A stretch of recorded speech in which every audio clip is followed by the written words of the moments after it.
అరికల పాలక్ మష్రూమ్ అన్నం. మరి ముందుగా కావాల్సిన పదార్థాలు ఏంటో చూసేద్దాం. అరికల పాలక్ మష్రూమ్ అన్నం తయారు చేసుకోవడానికి కావాల్సిన పదార్థాలు: అరికల అన్నం 1 కప్పు, పాలకూర 1 కప్పు, మష్రూమ్ 1 కప్పు, అల్లం తరుగు కొద్దిగా, పచ్చిమిర్చి 3, కరివేపాకు కొద్దిగా, కొత్తిమీర కొద్దిగా, ఉల్లికాడ ముక్కలు 1/2 కప్పు, ఆవాలు 1 టేబుల్ స్పూన్, జీలకర్ర 1 టేబుల్ స్పూన్, పసుపు 1/2 టేబుల్ స్పూన్, ఉప్పు తగినంత, నెయ్యి 2 టేబుల్ స్పూన్లు, నూనె 2 టేబుల్ స్పూన్లు. అరికల పాలక్ మష్రూమ్ అన్నం తయారు చేసుకోవడానికి కావాల్సిన పదార్థాలన్నీ కూడా రెడీగా ఉన్నాయి. ముందుగా మనం మష్రూమ్ ని ఈ ముక్క ఇలా కట్ చేసుకుని నీళ్లలో పెట్టేసుకున్నాం, ఎందుకంటే మనకు నల్లబడకుండా కలర్ చేంజ్ అవ్వకుండా ఉండడానికి. ఆ తర్వాత అరికలు ఉడికించుకొని పెట్టుకున్నాం. సో అది మనం చేసిన ప్రాసెస్. పాలకూర కట్ చేసుకొని పెట్టుకున్నాం. అయితే ఇక్కడ మనకు అరికల గురించి మాట్లాడుకోవాలి అంటే ఎవరికైతే బ్లడ్ తక్కువగా ఉందో, అనిమిక్ గా ఉన్నారో వాళ్లకు అరికలు చాలా బాగా హెల్ప్ చేస్తాయి. సో రక్తాన్ని శుద్ధి చేయడానికి, రక్తహీనతతో ఇబ్బంది పడుతున్న వారికి రక్తం కౌంట్, బ్లడ్ కౌంట్ ని పెంచడానికి, రోగనిరోధక శక్తిని ఇంప్రూవ్ చేయడానికి, మధుమేహంతో ఉన్న వారికి బరువు తగ్గడానికి, ఇలా ఇన్ని రకాలుగా మనకు అరికలు ఉపయోగించవచ్చు తెలుసా. సో అరికలు అనేవి రెగ్యులర్ గా చేసుకుంటూ ఉండండి.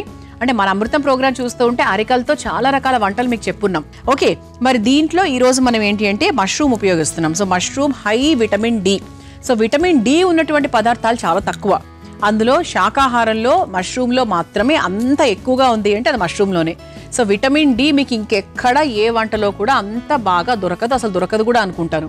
సో ఇది చాలామంది ఏంటి అంటే నేల మీద పెరుగుతుంది అది అని శాకాహారం కాదు అనుకుంటారు.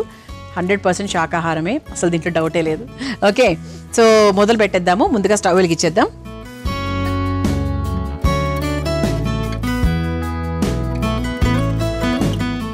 ముందుగా కాస్త నూనె అలాగే నెయ్యి రెండింటిని ఉపయోగించి చేస్తున్నాను ఈరోజు. కొంచెం నూనె,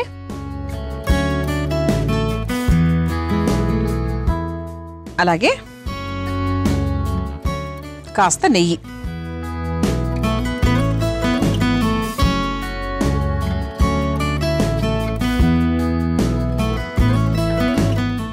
ఇది కొంచెం మనకు కరిగిన తర్వాత ఇక మనకు పోపులో భాగంగా అన్ని వేసుకుంటూ వెళ్ళిపోవడమే. ఇది చాలా సింపుల్ అండి, అలాగే ఆరోగ్యకరం కూడా. మనకు పాలకూర ఉపయోగిస్తున్నాం, మంచి విటమిన్ ఏ, ఇంకా అన్ని, ఇంకా పాలకూరలో ఏ ఉండో చెప్పడం అన్నీ ఉంటాయి.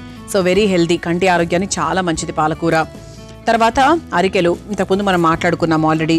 అలాగే మష్రూమ్, ఇన్ని రకాలు ఉన్నాయి కాబట్టి మనకు బాక్స్లో పెట్టుకొని తీసుకెళ్ళా బాగుంటుంది. ఎవరైనా స్పెషల్గా మన ఇంటికి వచ్చినప్పుడు అందరూ హెల్దీగానే ఆలోచిస్తున్నారు ఈ మధ్య. సో ఇట్లాంటివి పెడితే కూడా కళ్ళకత్తుకొని తింటారు, మీరు ఏం టెన్షన్ పడక్కర్లేదు. సో ముందుగా ఆవాలు, ఆ తర్వాత జీలకర్ర, ఇది ఒక్కసారి వేయించేసుకుందాం. ఆ తర్వాత అల్లం ముక్కలు,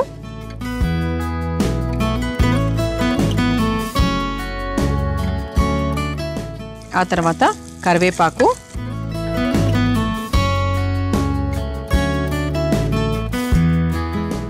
ఆ తర్వాత సన్నగా కట్ చేసిన పచ్చిమిరపకాయలు,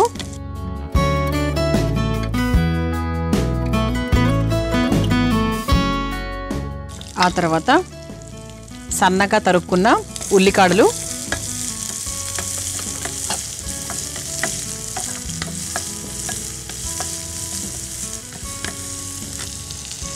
ఆ తర్వాత కొంచెం పసుపు. అంటే మీకు ఒకవేళ వంట వైట్గా ఉండాలి అనుకుంటే మాత్రము పసుపు వేసుకోనక్కర్లేదు.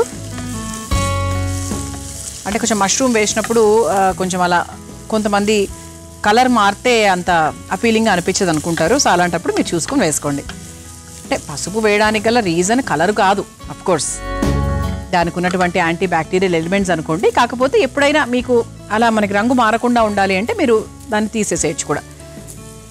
ఆ తర్వాత ఇదిగోండి మనం సన్నగా కట్ చేసుకున్నటువంటి పాలకూర. సో దీన్ని కూడా 1 కప్పు నిండా వేసేస్తున్నాను. ఎంత వేసినా ఏముందండి, ఆకుకూరలన్నీ కూడా అలా దగ్గర పడిపోయి అసలు వేసామా లేదా అన్నట్టుగా ఉంటాయి చూడ్డానికి మాత్రము. సో ఇది మనకు కొంచెం లైట్గా వేగాలి. దీంట్లో మనం కాస్త ఉప్పు వేసేసుకుందాం. సో దీంట్లో ఇంకా వేరే కూరగాయలు ఏమైనా కావాలి అంటే మీరు కావాలంటే ట్రై చేసుకోవచ్చు.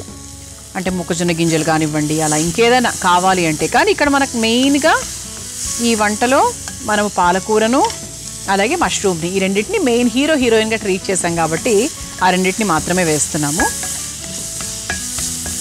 అంటే బేసిక్గా మష్రూమ్ కాంబినేషన్లో వేరే వెజిటబుల్స్ ఏం వేయకపోతేనే బెటర్, ఎందుకంటే అది అచ్చంగా దానికంటే ఒక టేస్ట్ ఉంటుంది, దాంతో చేస్తే రుచి చాలా బాగుంటుంది కాబట్టి. సో వేరే ఏం వేయాల్సిన అవసరం యాక్చువల్గా లేదు. ఆ తర్వాత మనం కట్ చేసుకొని నానబెట్టుకున్నటువంటి మష్రూమ్ ఏదైతే ఉందో అది వేసేసుకుందాం. చాలా ఫాస్ట్గా ఉడికేటువంటి పదార్థం, బాగా కడగాలి ఫస్ట్, ప్రాపర్గా కడిగి చక్కగా ఆ తర్వాత దాన్ని చేసుకోవాలి. సో ఇది ఇలా ఒక్క 5 నిమిషాల పాటు ఉడికించాలండి. చూసారా, అప్పుడే మనకు నీరు శాతం అనేది బాగా బయటికి దిగింది. సో చాలా ఫాస్ట్గా ఉడుకుతుంది, పెద్ద టైం కూడా ఏం తీసుకోవద్దు, జస్ట్ 3 to 5 minutes అంతే. చూసారా ఎంత చక్కగా, అంటే మష్రూమ్ రంగు కూడా మారిపోయింది. ఇదిగోండి చక్కగా ఇలా నలుగుతోంది, సరిపోయిందండి, పర్ఫెక్ట్గా ఉందన్నమాట.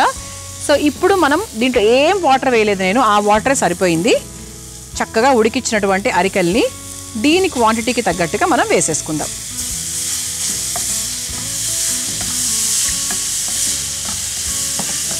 సో నాకు కొంచెం మష్రూమ్స్ ఎక్కువగానే ఉండడం ఇష్టము, సో అందుకు అరికెలు అది సమానంగా వేసుకున్నాం.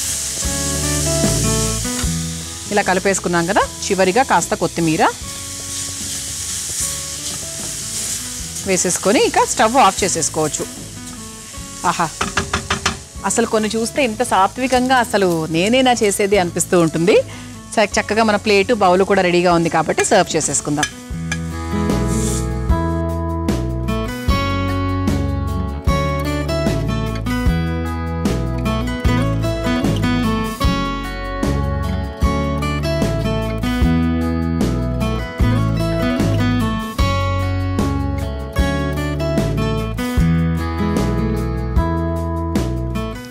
వేడివేడిగా సాత్వికమైన అరికల పాలక్ మష్రూమ్ అన్నం రెడీ అయిపోయిందండి. మీరు తయారు చేసుకోవాలనుకుంటే కావాల్సిన పదార్థాలు తయారు చేసుకునే విధానం మరొకసారి చూసేయండి.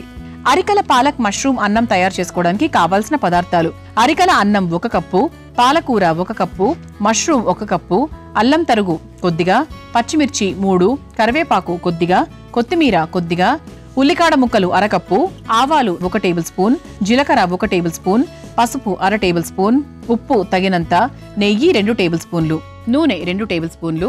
అరికల పాలక్ మష్రూమ్ అన్నం తయారు చేసుకునే విధానం: ముందుగా స్టవ్ వెలిగించి బాండీలో నూనె అలాగే నెయ్యి వేసి కరిగాక అందులో ఆవాలు, జీలకర్ర, అల్లం ముక్కలు, కరివేపాకు, పచ్చిమిర్చి, ఉల్లికాడలు, కాస్త పసుపు వేసి వేయించుకోవాలి. తర్వాత అందులో తరిగిన పాలకూర, ఉప్పు, మష్రూమ్ ముక్కలు వేసి మగ్గించుకోవాలి. తర్వాత అందులో ఉడికించుకున్న అరికలు, కొత్తిమీరను వేసి కలిపి ఒక సర్వింగ్ బౌల్లోకి తీసుకొని సర్వ్ చేసుకుంటే అరికల పాలక్ మష్రూమ్ అన్నం రెడీ.